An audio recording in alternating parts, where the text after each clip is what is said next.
Hi, welcome to my channel Immigrate Abroad. I am Sunil Raj and today I'll be talking about part-time employment experience and how you can include that to your Canadian Express Entry immigration profile. Make sure to watch the video till the end where I'll be sharing my part-time employment experience letter that I submitted for Canadian immigration. So to start with, the main criteria here for part-time experience is that you should have worked 1560 hours within the span of 24 months or 2 years to qualify for part-time experience. So one of the main criteria is that either you should have worked 1 year, a minimum of 1 year full-time, or a minimum of 2 years part-time to qualify for Canadian Express Entry immigration program. So this experience, whether it's part-time, full-time, full-time is continuous, so part-time should be continuous as well. So this gives you like 15 hours per week for 24 months will add up to 1560 hours, but this could be either less than or more than 15 hours per week. So as long as they add up to the required number of hours within 24 months, you're good.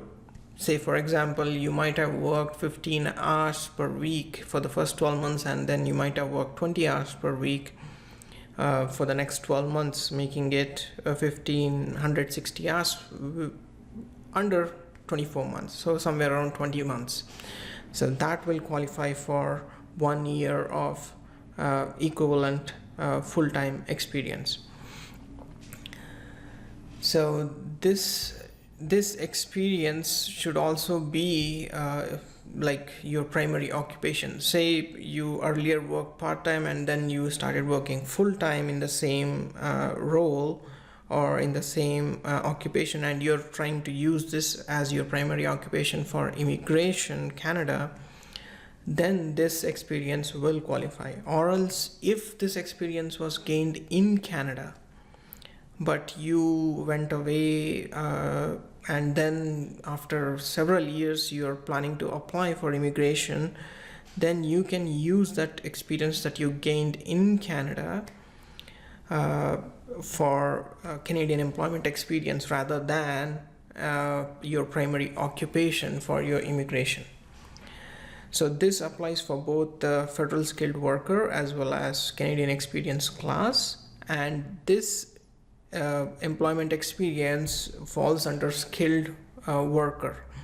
So this experience should be within the last 10 years by the time you are applying for your Canadian immigration, and it should fall under the NOC job code 0A and B. So if you're new to Canadian immigration, I'll give the links in the description below where you can check out all these federal skilled worker and Canadian experience class programs, and the NOC job code links which will help you identify whether you fall under job code 0A and B. So now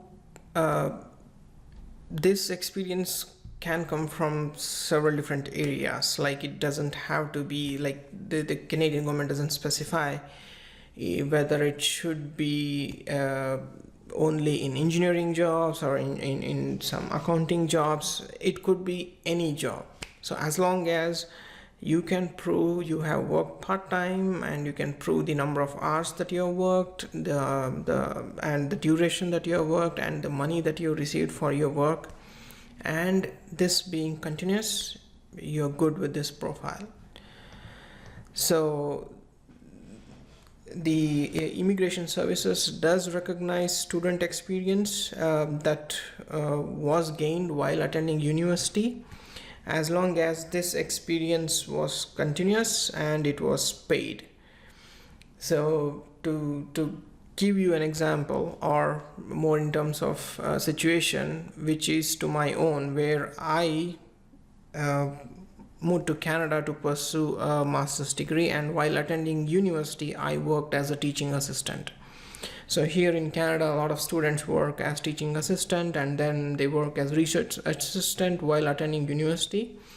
In my case, I did both.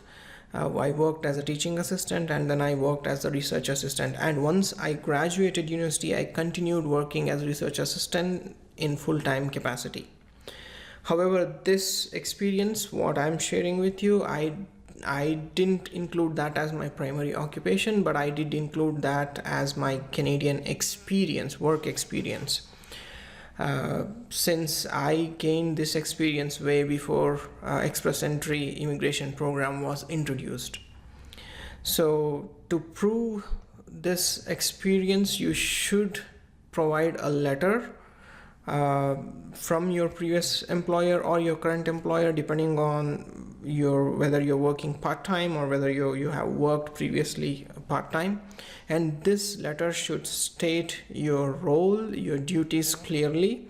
It should also state the duration that you worked, the number of hours that you worked, and the amount of money you received for the time duration.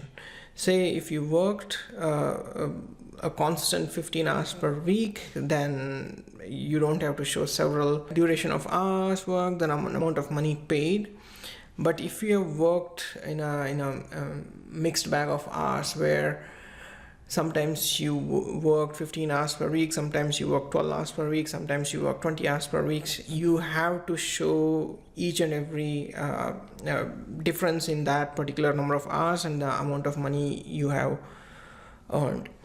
And if you receive an ITA and while you have to submit the documents, it's also advisable to submit your tax returns for that particular year, so that the Canadian Immigration Services can identify that and consider your part-time experience towards the number of years that you have worked on your immigration profile. So also that adding this to your entire years of experience, if you don't have 3+ years of experience, then you're losing few points on your immigration profile.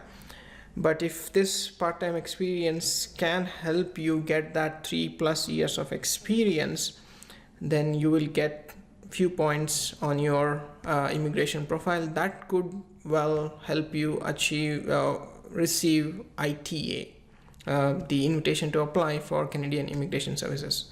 So now I'll be sharing my employment experience letter for your reference, and if you have had part-time experience or if you know somebody, you can share that with them as well. So if this video was helpful to you, did provide you useful information, do like the video, share this video and comment below. Do subscribe to my channel and click on the bell icon to receive notifications on upcoming video. Thanks.